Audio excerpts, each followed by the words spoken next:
Let's hope this doesn't end up in failure, ladies and gentlemen. Let's bring in Pat Pagano. Good morning, Pat. Well, I doubt it very highly. By that I mean I don't think my forecast is a bust. It's wet, uh, and what can I tell you? April continues to live up to its reputation. Another thing that I thought was not a failure was um, our president's State of the Union? State of the Union last night. Um, I was forced, more or less, to watch it. I would normally never be up that late. I was forced to watch it because I was keeping tabs on the weather for the Mets, who were playing last night, and that ended at a quarter to 10. And President Biden's address ended a little bit after 10. So I watched the rest of it. I was basically in and out watching it, and I thought he did a very good job. Now, I'm not talking about content. I'm thinking about him as our president, how he looked, how he spoke, um, how he acted. I thought all of that was an A. I give it an A all the way across. You may or may not like some of the things that he had said, but let's face it, not everybody's going to agree with everything all the time, and that's what the world is all about. But I certainly thought that was really, really good. And what can I tell you?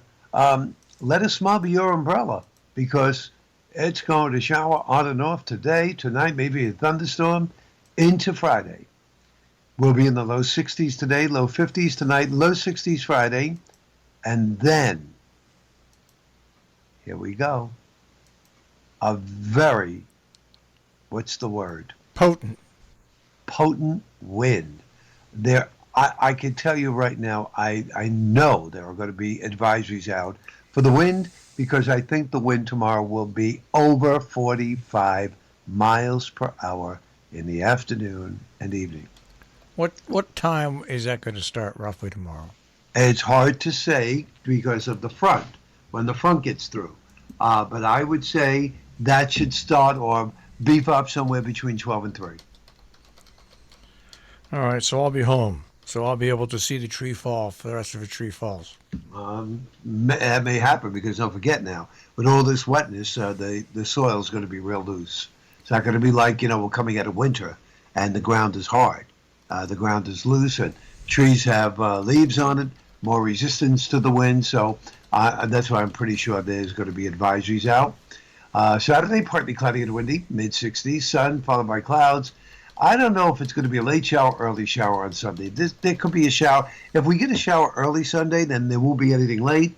If we don't get it early, there'll be some showers late, 65 to 70. But it certainly does look like early next week, it will be back to this kind of a weather pattern. Monday and Tuesday look to be on and off wetness and cool. So now, this is just a cold front that's coming through tomorrow? That is correct. And so how long do you think the winds will be blowing at that intensity? At least into tomorrow night, I would say at that intensity. Let's hypothetically say the wind starts at 2 o'clock in the afternoon. It'll go to at least midnight tomorrow night. All right. Now I'm looking at my radar now. It's pretty interesting. It looks like all the flow is really directly west to east, not northwest, north, south. It looks like it's just going straight across west to east. That is absolutely correct until you get to Indiana and Ohio. When you get to Indiana, Ohio, and parts of Kentucky and Tennessee, the rain is moving from the southwest to the northeast. So the rain comes up from Memphis to Cincinnati and then makes a right-hand turn and moves eastward across our region. And that's one of the reasons why there's a lot of rain all the way back there. So even some pretty heavy thunderstorms now moving into western Tennessee. All of that has to move our way ahead of the cold front. So I think with the total pickup about an inch of rain. I don't know if it'll be that much. It sounds like it's going to be a lot, but a lot of this is very, very light. I would say on the average, a half an inch. Because everything's pretty green right now. Oh, yeah. Yep. Normally is at this time of year. And every day there's more and more trees and bushes and and things that are blooming every day. Even I can notice the distance, Mister. I don't know what the hell that plant is, but That's me. there even I can see that. Yeah, that's definitely me. And did you stay up to watch the president's address? No, I went to No, you bed. didn't.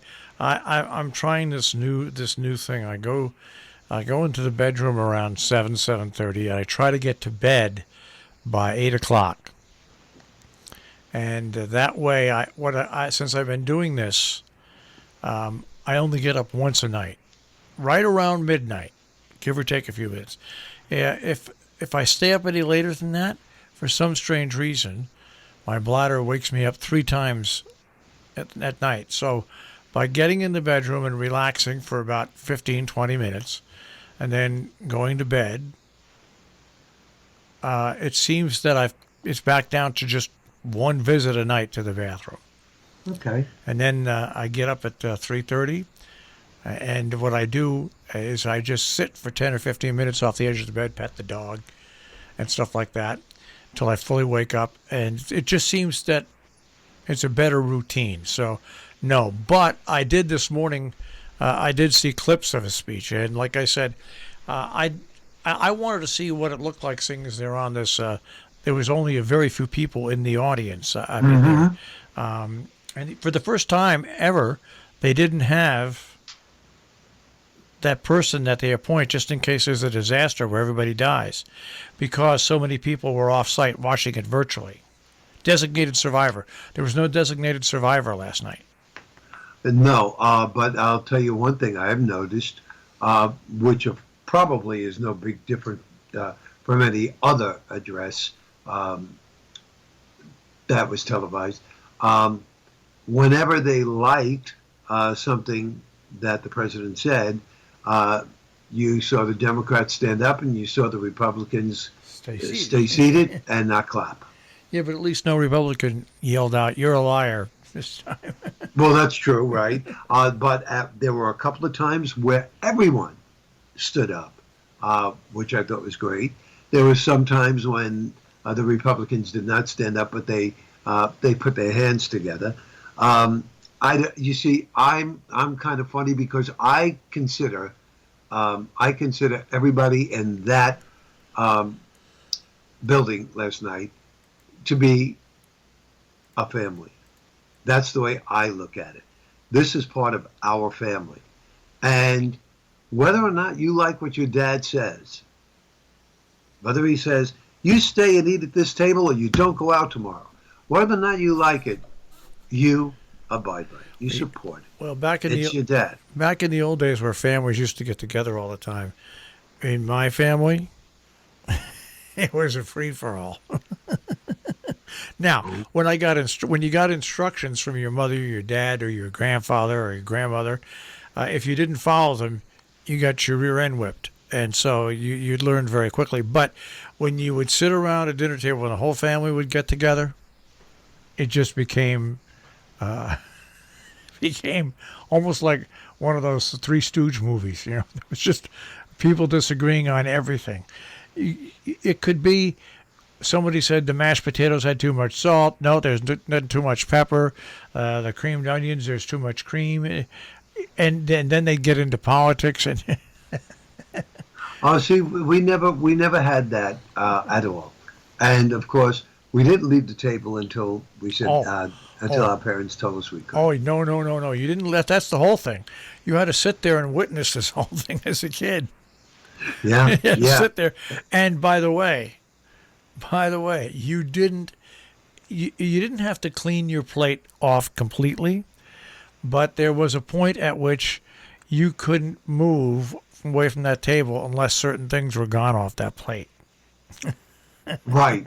That's the way it was. So that's the way I kind of feel that it should be, and everybody should just, I mean, we're all facing some pretty rough times right now, and we look forward to one person who is trying to what's the word? Trying to make headway in this ridiculous. I mean, there are so many different things right now that really, really plague us.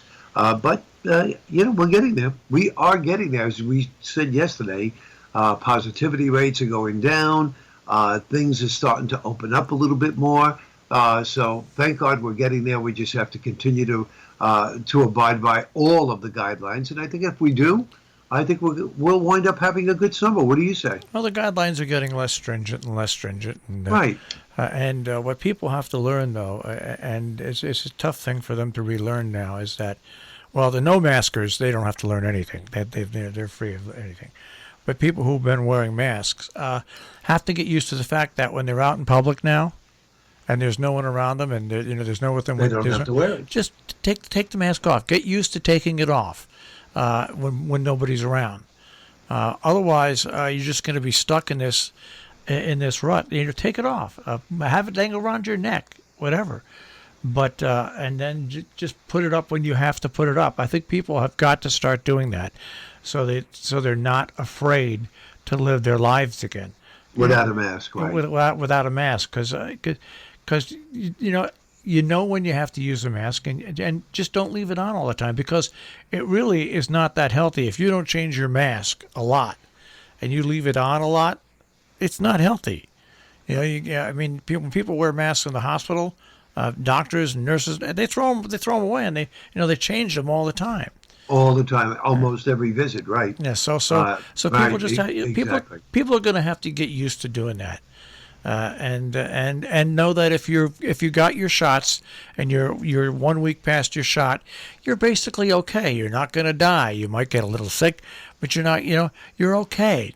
Don't people. A friend of mine yesterday, when I was talking about this on the phone, I said, well, it's great that we don't have to wear outdoor masks anymore if you've been vaccinated. And he has not been vaccinated, nor does he intend to get vaccinated. He goes, yeah, I'm so glad we could take them off now. And I wanted to say, but you can't. You're not one of those. Because you're not vaccinated, but I wasn't getting into any politics. There we go. Because it's a no-win situation. You got it. All right, well, I'll wait for the winds to blow tomorrow, and I'll speak to you tomorrow morning. That sounds good to me. All right, Pat, take care. Have a good day. Okay, you too. Bye-bye. Pat Pagano this morning in the Weather Center with a check on the tri-state forecast.